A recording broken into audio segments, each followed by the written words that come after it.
जो सेशन है वो 4th सेशन है हमारा और ये भी हमारा हाइजीन के ऊपर है। पहले हमने जो डिस्कशन किया था वो पर्सनल हाइजीन पे था। अब जो आज जो हमारा है वो हाइजीन एट होम है। उससे पहले मैं आप लोगों से कुछ पूछना चाहूंगी। आपका कोई क्वेश्चन नहीं है तो मैं थोड़ा बहुत सवाल कर लेती हूँ। ये कम्युनिटी हेल्थ वर्कर्स होते हैं। कोई भी अनम्यूट कर प्लीज बताएगा कम्युनिटी हेल्थ वर्कर्स कौन होते हैं? यस मैम, जो स्वास्थ्य संरक्षण होते हैं ना, उनको और समुदाय को आपस में जोड़ने वाले। हाँ हाँ। जैसे गांव के लोगों को पता नहीं होता भाई क्या क्या फैसिलिटी मिली है, जैसे स्वास्थ्य से संबंधित गवर्नमेंट ने जो दी है वो उनको बताते हैं कम्युनिटी हेल्थ वर्कर वो। और जो समुदाय की जो भी इंफॉर्मेशन होती है भाई वो वहाँ तक स्वास्थ्य संरक्षण लेके जाते हैं। और कोई कुछ बताना चाहेगा? स्वच्छता और स्वास्थ्य के विषय में ग्रामीण क्षेत्रों में लोगों को जागरूक करना भी हेल्थ वर्कर का मुख्य काम होना चाहिए और होगा भी। क्या ड्यूटीज होती हैं कम्युनिटी हेल्थ वर्कर्स की? कम्युनिटी हेल्थ वर्कर मतलब जैसे कि अभी हम ग्रामीण क्षेत्र से संबंधित हैं, तो मेरा मानना ये है कि ग्रामीण क्षेत्रों में स्वास्थ्य और स्वच्छता से लोगों को अवगत कराना, और जैसा कि अभी पीछे बताया था कि जो सुविधाएं हैं उनके बारे में जानकारी ग्रामीण क्षेत्र के लोगों को देना। कम्युनिटी डाटा जब हम लेने जाते हैं तो उसमें हम क्या क्या पूछते हैं? आपने कुछ हद तक ठीक लिखा है रेखा जी, आगे और कोई बताना चाहेगा? नाम पूछते हैं हम, एज पूछते हैं, क्या जेंडर है वो पूछते हैं, फिर उसकी केस हिस्ट्री लिखते हैं, मतलब कौन कौन सी उनको क्या क्या बीमारी है उसके बारे में लिखते हैं। उसके अलावा क्या पूछते हैं, आप कोई बताना चाहोगे? यस वो मैम, हैंड वॉश, मतलब जैसे बात वॉशरूम हो के आते हैं तब हैंड वॉश करना चाहिए खाना खाने से पहले। और क्या ना, हैंड वॉश सोप से करना चाहिए, जैसे 20 से 30 सेकंड तक। पहले तो हथेली को आपस में मले, फिर ऊपर नीचे से, फिर फिंगर के बीच में से। ऐसी प्रक्रिया हमें 20 से 30 सेकंड तक करनी चाहिए।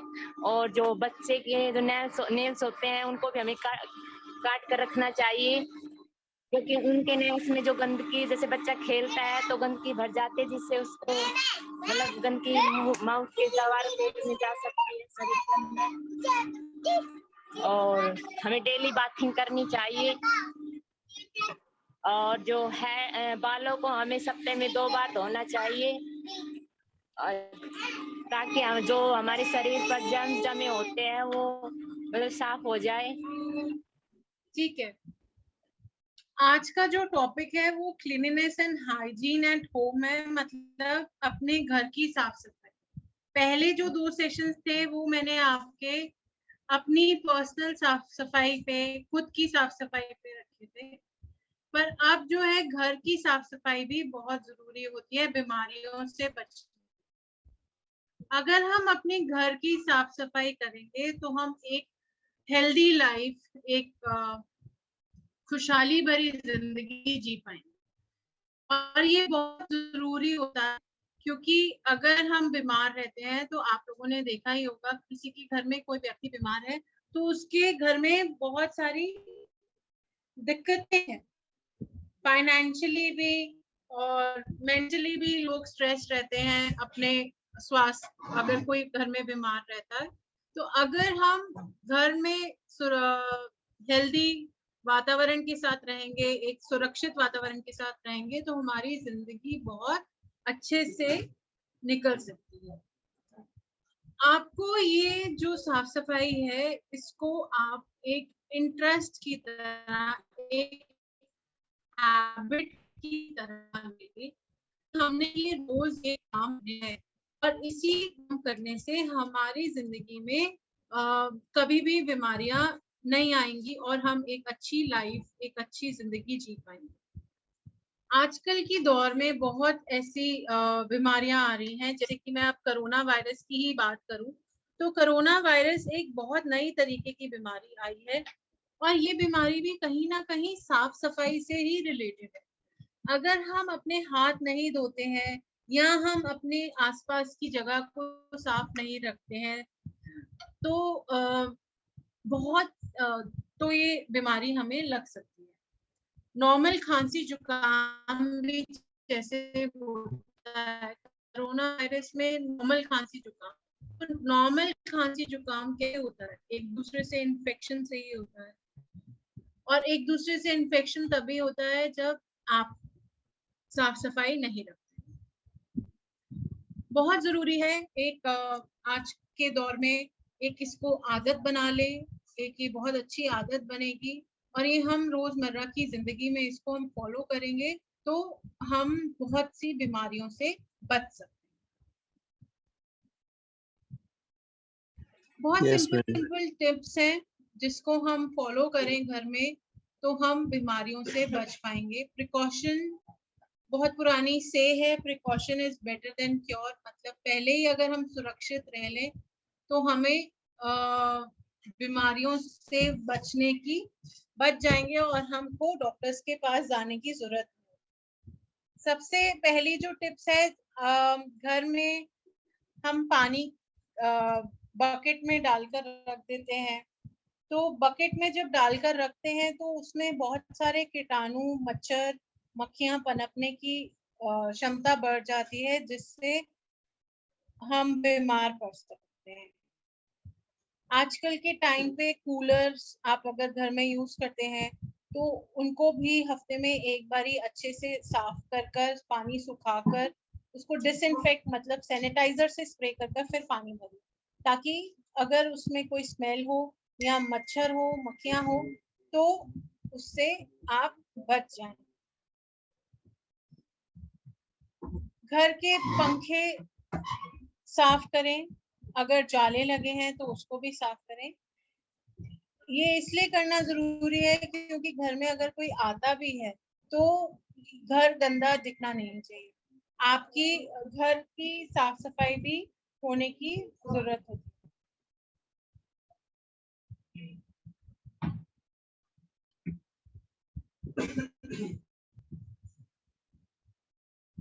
घर में कारपेट्स हैं, अगर दरी है तो उसको हम साफ करें, क्योंकि घर में अगर छोटे बच्चे होते हैं तो छोटे बच्चे जब क्रॉल करते हैं, जमीन पे चलते हैं, उससे हमें ये उनको बीमारी लग सकती है, जैसे पेट खराब हो सकता है, उल्टियां लग सकती हैं, दस्त हो सकते हैं, इससे बहुत सारी बीमारियां। और ये छोटी छोटी चीजें हम काफी टाइम भूल जाते हैं, अपने दिमाग से निकाल देते हैं, जो पता नहीं चलता और बच्चे इस बीमारी के शिकार हो जाते हैं। डस्टिंग जरूर करिए, घर में डस्टिंग रोज करनी चाहिए। पता नहीं उससे घर भी साफ रहता है और बीमारियों से भी बचा जा सकता है, क्योंकि आप अगर घर की डस्टिंग नहीं करेंगे वहीं उसी गंदी जगह पे अपने हाथ लगाएंगे और हाथ आप कहीं और लगाएंगे खाने के टाइम पे या वैसे कहीं किसी चीज पे अपने आँख पे, मुंह पे, नाक पे अगर लगाएंगे तो आप डस्ट एलर्जी के भी शिकार हो सकते हैं। कभी कभार बच्चे लोग या हम लोग सोफा पे बैठकर या बेड पे बैठकर खाना खाते हैं और बेड पे छोटी छोटी कुछ खाना गिर जाता है, उसको इमिडिएटली हमको साफ करना है, क्योंकि अगर हम नहीं करते हैं उसको साफ तो चींटियां आती हैं, चींटियां काटती हैं जिससे बच्चों को रैशेस हो सकते हैं, बड़ों को दाने हो सकते हैं। तो ये सब छोटी बातें हैं जो हम करना भूल जाते हैं अक्सर। कमरे में सनलाइट मतलब सूरज की किरणें आनी बहुत जरूरी है। पहले भी मैंने आपको बताया था, सूरज की किरणें इतनी ताकतवर होती हैं कि वो जर्म्स को मार देती हैं।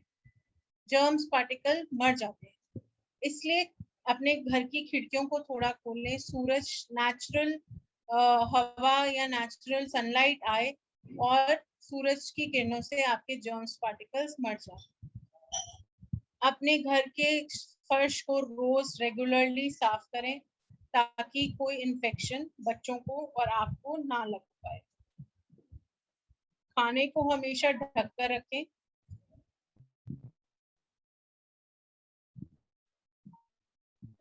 अगर खाने को आप ढक कर नहीं रखें तो उसमें कॉकरोच और मक्खियां आने का डर रहता है या चींटियां आने का डर रहता है, जिससे आपको इन्फेक्शन हो जाता है।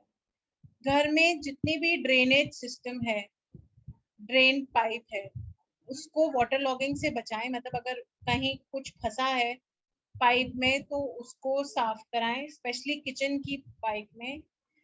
अगर हम उसको नहीं साफ कराते हैं तो वहां पर मक्खी मच्छर पनपते हैं और वही मक्खी मच्छर आपके घर में बीमारी फैलाते हैं।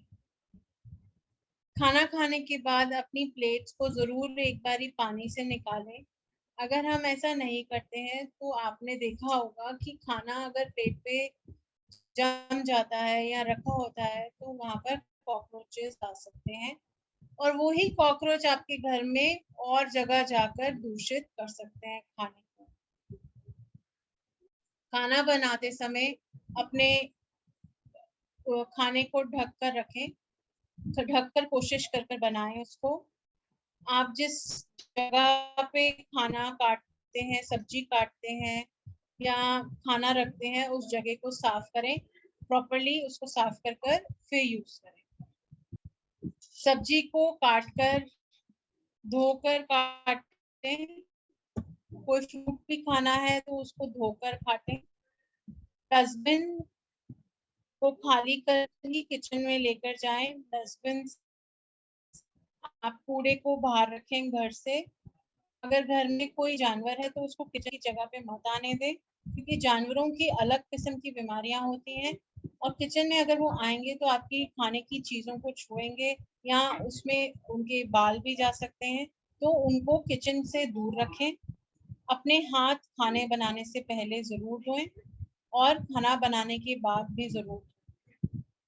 बाथरूम्स टॉयलेट्स में वेंटिलेशन होना चाहिए, एग्जॉस्ट फैन होना चाहिए। ऐसा इसलिए क्योंकि बाथरूम में बहुत मॉइस्चर होता है, स्मेल होती है जो हमें उस रूम से बाहर निकालनी है। इसलिए वॉशरूम में वेंटिलेटर होना या एग्जॉस्ट फैन होना बहुत जरूरी होता है। अगर हम बाथरूम को गर्म पानी से साफ करते हैं तो गर्म पानी में उतनी क्षमता है कि वो सारे वायरस जर्म्स को मार सके। इसलिए बाथरूम में अगर आप गर्म पानी से बाथरूम को डिटर्जेंट और गर्म पानी से साफ करेंगे तो आपका बाथरूम जर्म फ्री बाथरूम भी हो सकता है।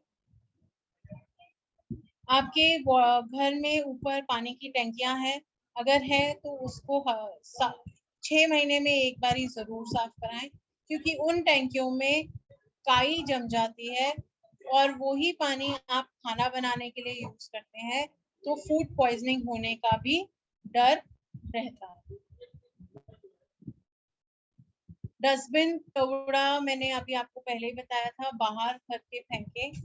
ये नहीं कि आप सड़क पे फेंक रहे हैं, अगर कूड़े वाला आ रहा है तो उसको आप उनको दें। बाहर सड़क पे ना फेंके, क्योंकि एक तो घर के बाहर गंदगी होएगी और मक्खी मच्छर भी पनपेंगे। अगर हम ये कुछ टिप्स अपना लेते हैं अपनी जिंदगी में तो हम एक बहुत सुरक्षित वातावरण में और साफ वातावरण में रह सकते हैं। एक साफ वातावरण घर से बनता है। अगर हम घर को साफ रखेंगे तो हम बाहर एनवायरनमेंट को भी साफ रख सकते हैं। अब हम कोविड की बात करें, जैसे आजकल कोविड चल रहा है, तो आसपास की साफ सफाई, अपने घर साफ सफाई कैसे?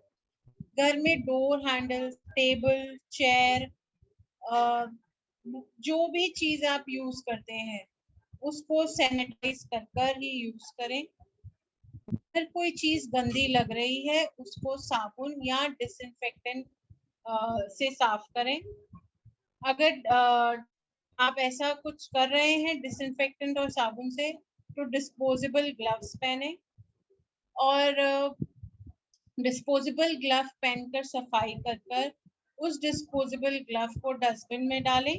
कोविड के दौरान हम अगर घर की साफ सफाई कर रहे हैं तो हमें डिस्पोजेबल ग्लव्स के साथ मतलब जो थ्रोवे वाले ग्लव्स होते हैं उसको यूज कर कर घर की साफ सफाई करें।